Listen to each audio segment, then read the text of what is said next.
تاسو خو داسې ناستې تاسو وایئ که چې د غم له راغلي د واله د زمونږ د صاحب خبره وایي دا مشاعره کې وایي دا خلک یو نه نیم ځای کې داسې ناست یو ته وایې که چې د واله راغلي لږ تاڼي غږوئ لږ کلیپینګ کوئ لږ داد ورکوئ دې شاعرانو ملګرو له دغه شانتې راویښ شئ مړه یازک لاله وایي زه کردار ومه په ما به یې ډرامه کوله زه کردار ومه په ما به یې ډرامه کوله دې بعضې خلکو به څه دارنګې کیسه کوله او ته دې غرونو د ښایست نه متاثره دومره ته دې غرونو د ښایست نه متاثره دومره د یا قربان سره به ما پکې ټپه کوله او هم مې پیزي هم مې درمان هم مې صاحب واشنا هم مې پیزي هم مې درمان هم مې صاحب واشنا د دوی په سر به مې هر چا سره لانجه کوله او اوس ته د خولې خبرې هغه شانتې خوند نه کوي اوس ته د خولې خبرې هغه شانتې خوند نه کوي چې به یې مخکې څنګه ستا د خولې مزه کوله منم سنانم خو نادانم پوه شوی نو منم سنانم خو نادانم پوه شوی نو چې ستا په یاد کې به مې هر وخت شوګیره کوله او ولې دې بدنام کړم چې درکړی مې ګلاب دی ولې دې بدنام کړم چې درکړی مې ګلاب دی ښکلې منمه خو کردار دې ډېر خراب دی او ته څومره بدرنګ ښکارې چې غاړې ته ټوپک لري ته څومره بدرنګ ښکارې چې غاړې ته ټوپک لري زه څومره ښایسته یم را سره قلم کتاب دی ته څومره بدرنګ ښکارې چې غاړې ته ټوپک لري زه څومره ښایسته یم را سره قلم کتاب دی او کړم پکې د امن زمزمې دي اوده کام ته کړم پکې د امن زمزمې دي اوده کام ته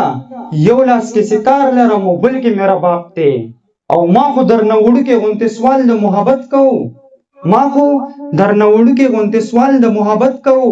تا راله راکړې په نفرت باندې جواب دی او خدای خبر چې کوم لوري ته تللی جانانه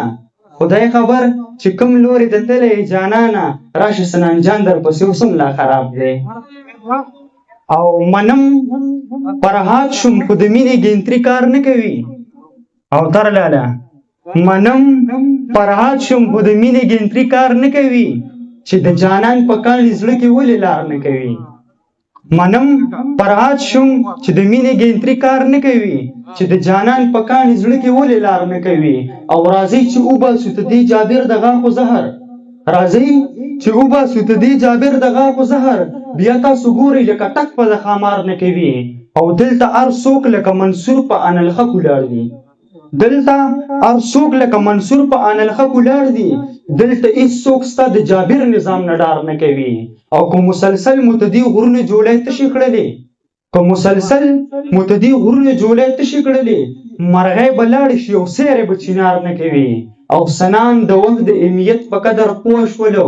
هغه اوس هېڅ چاته په لار کې انتظار نه کوي وایي ستا د محبت نه واپسي راله پکار ده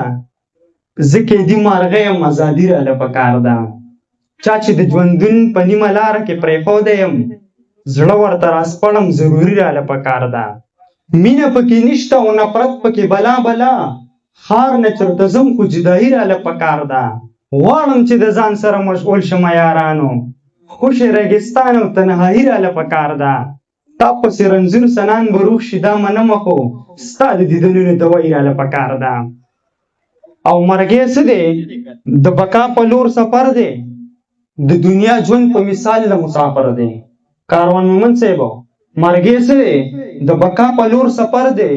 د دنیا ژوند په مثال د مسافر دی د نامې نه قربان شم لوګې شم محمد زمونږ د ټولو د زړه سر دی